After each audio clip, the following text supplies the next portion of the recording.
Have you ever wondered if you can divide your irises in the spring? Well, the answer is yes, and we're going to show you how to do it today.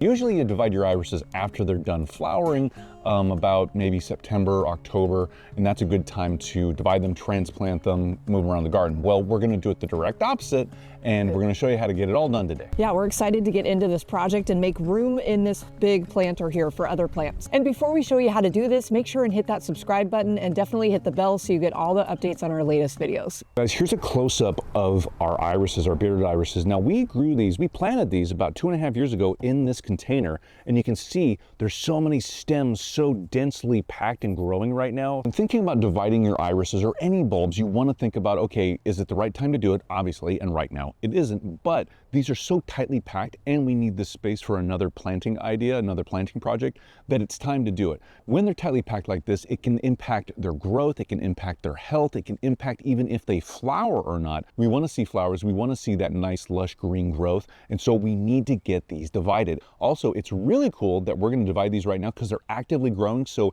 any division that we do on these, they'll heal over really fast. They should anyway. And so we can divide them, pop them back in their new location, plant them in the ground, and they're gonna be great this year. So some tools you're gonna need to get this done is definitely a weeding fork. These are really handy to just pop in, get those roots, pop them out in clusters or in clumps. Then also if you need to do any quick digging around, loosening up some of these, a hori-hori knife is really good to use. And then also if you need to cut right away or cut through something else around these, some hand pruners will work good too. Take your pitchfork or take your weeding fork, go out about 3 to 5 inches away from them and just shove it down in there and then start loosening up the soil around them. The thing you want to watch out for is disturbing too many of their roots or punching through any of these, the bulbs themselves. You don't want to punch through and damage them if you don't have to.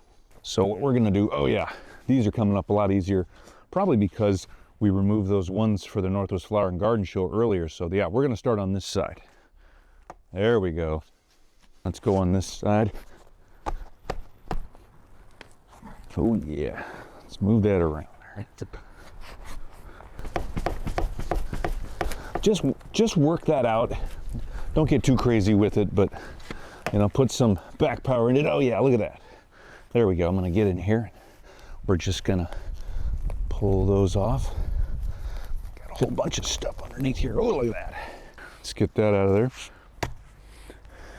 Now, look at all those roots from those rhizomes. Now you can see there's a little bit of a rhizome popping out there. That one was pretty far underneath the ground. That's interesting. Usually they're about halfway, they're partially exposed on the top above the ground, and then they're partially buried too. So these down in the ground makes me think these are really tight in here and they were just looking for somewhere to grow. So what we're gonna do is we're gonna try and pull these apart best we can before we actually do the division.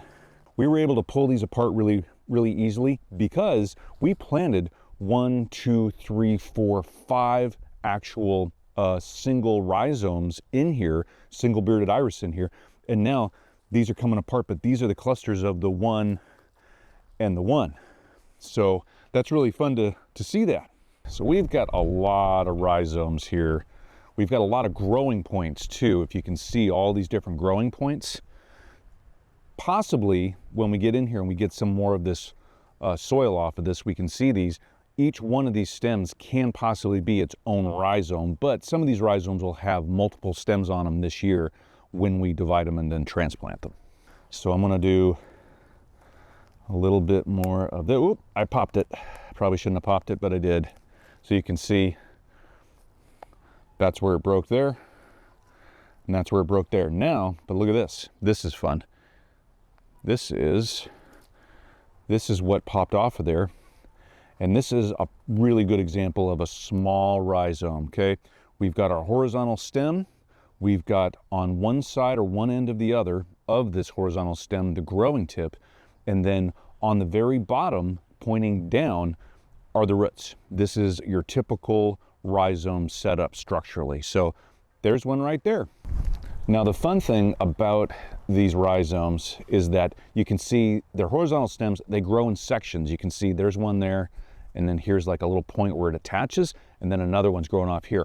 All of these growing points are activated, and even on the bottom portion of this one, there's another bud coming up here. This thing really wants to grow. Now what we could do at this section point, we could cut this, and then we could take this and then put it in the ground, and then one of the growing points should be on this side somewhere or on this side. I don't see anything actively growing, but we still could do it and see if it actually grows, and I think that's what we're gonna do. Now for this, I'm gonna use my hand shears because I want a nice clean cut. The cleaner the cut, the faster it heals. That's the way it's supposed to work. So we're just gonna get right in here on this section. I'm just gonna do a cut. There we go. And now here's our new, oh, I spoke too soon. There's a bud right there. That's gonna be our growing point. Yep, so it's not on the end, but it's definitely right there. And that happens when you have these older rhizomes like that. So, okay guys, so this one we're just gonna leave alone. We wouldn't divide this one any more than it is because all our growing points are on this end of this rhizome, and there's nothing actively growing on this side that we can see. Plus, this is all one rhizome. There's no sectioning going on here. This is all one horizontal stem structure. So we don't want to like cut it in half and then try to assume or force it to grow any buds over here that we literally don't see. We're just going to leave this as is and grow it as is. So let's get the rest of these dug up and divided.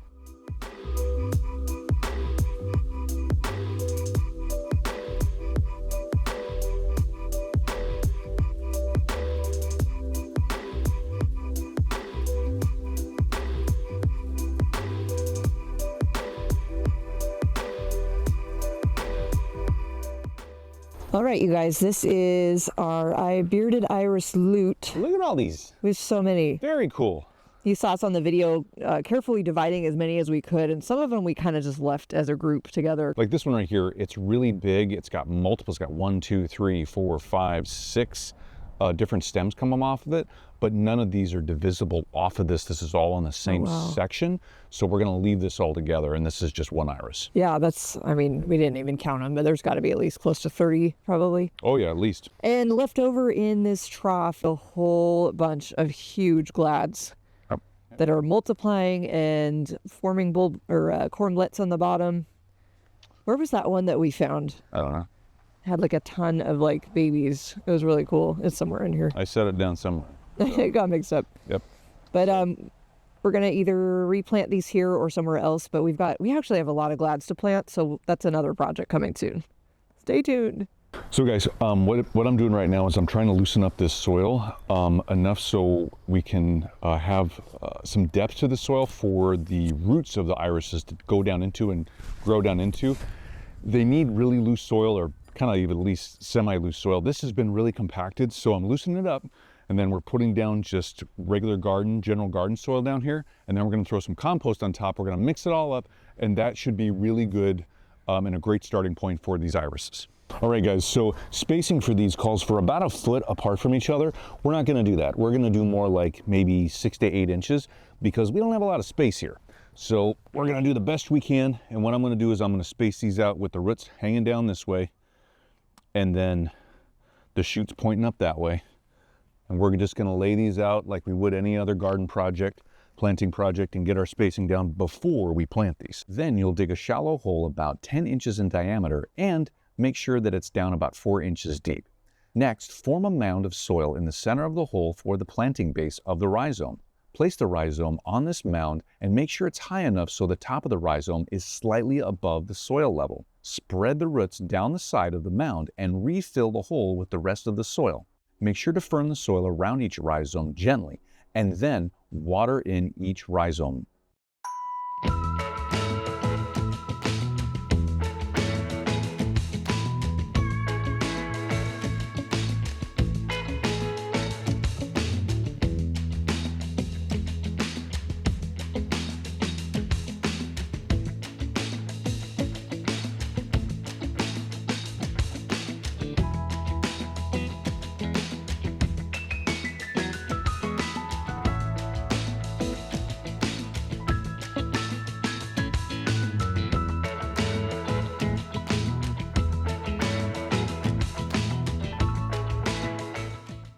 So guys, we dug these individually. You saw how that went. It was okay.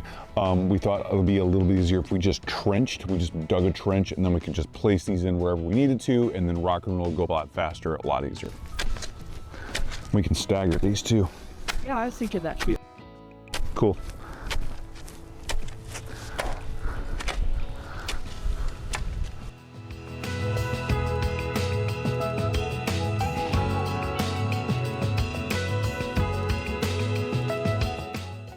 All right, you guys, Sean, thank you for getting those planted. Sure. You were able to fit 3 rows in here, so that's great. Yeah, and that trench method really helped out. That was a lot faster, a lot easier planting. So if you're wondering if you should just dig a hole for each one, or if you got many, you got to dig a trench, dig a trench. Yeah, trenching is always Yeah, best. dig a trench. Yeah, so guys, next steps is just make sure that these are staying watered. In our climate, it's not a big deal. We're in zone 9A, we're getting a lot of rain, and we're not gonna really have to worry about the rain too much usually. If so, we'll just give them, we'll keep the soil nice and moist. We'll check and see if it's dry about 1 or 2 inches down below the soil surface. If so, give it some water. Yeah, definitely. We have about 10 more to plant that didn't fit here.